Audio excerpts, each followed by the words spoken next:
નમસ્કાર, હું સંજીવન રતિકાંત ગોસાઈ, સત્યવિજેતા સમાચાર પત્રકાર.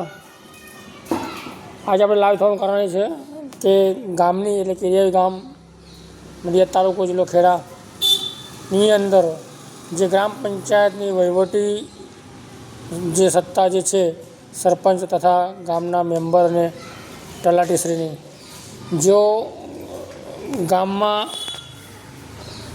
સ્વચ્છતા નામે મીંડું છે. હવે સરકાર નરેન્દ્ર મોદી ભારત મિશન અંતર્ગત રાજ્ય સરકાર આ બધા મુખ્યમંત્રી વડાપ્રધાન સ્વચ્છતા માટેની યોજનાઓ લાવે છે અને ગ્રાન્ટ ફાળવે છે.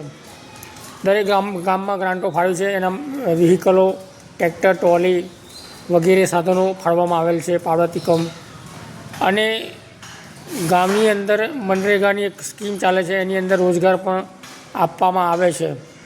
તેમ છતાં ગામની અંદર હું તમને વિડીયો મારી પાસે છે જે ગંદકીથી ભરપૂર ગામની અંદર જોવા મળશે. જે જ્યાં જુઓ તો પ્લાસ્ટિક, જ્યાં જુઓ તો ગંદવાળો, જ્યાં જુઓ તો પાણીના રેલા અને ખાડા, રસ્તામાં મોટા મોટા ખાડા.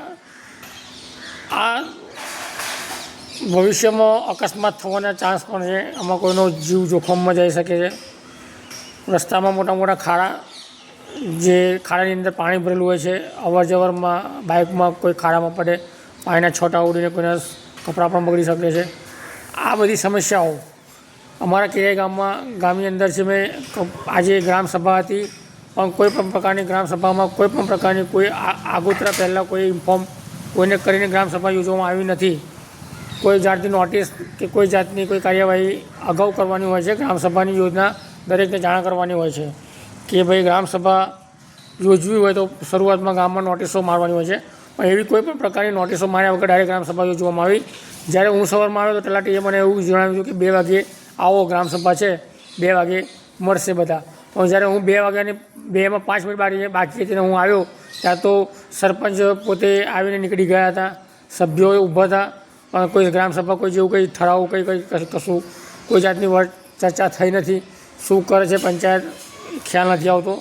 નથી કોઈના ગ્રામના વિશ્વાસ લેતી કે નથી પંચાયતના મેમ્બરનો વિશ્વાસ રાખતી, લઈને કામ કરતી. મનમરજીથી કામ કરે છે. ગ્રાન્ટના પૈસા ક્યાં જાય છે, ક્યાંથી આવે છે, ક્યાં જાય છે, આ બધી તપાસ કરવામાં આવે. હું નડિયાદ તાલુકા વિકાસ અધિકારી, જિલ્લા વિકાસ અધિકારીને જણાવવા માગું છું કે આ બધી તપાસ કરવામાં આવે, જેથી કરીને આ જે ભ્રષ્ટાચાર જે છે મોટો જે ચાલી રહ્યો છે એ આવનારા સમયમાં ઉજાગર થાય. અને ગામમાં જે તકલીફો છે, આજે રોગચાળો થવાના, જે હવે ગાંધીનગરમાં તમે જોયું તો ઘણા બધા મરી ગયા, રોગચાળો થવાની શક્યતા 100% રહી શકે, 100% છે. જેથી કરીને રોગચાળો ફેલાય ગામમાં. ફેલાયા પછી તમે આ બધી સાફ સફાઈ કરશો કે ફેલાયા પહેલાં કરશો સાફ સફાઈ? તો આ આજનો મારો મુદ્દો હતો લાઈવ થવાનો.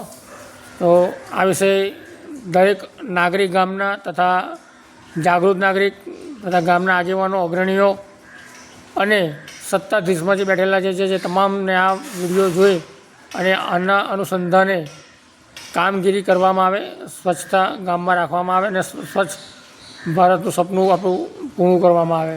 ભારત માતા કી જય.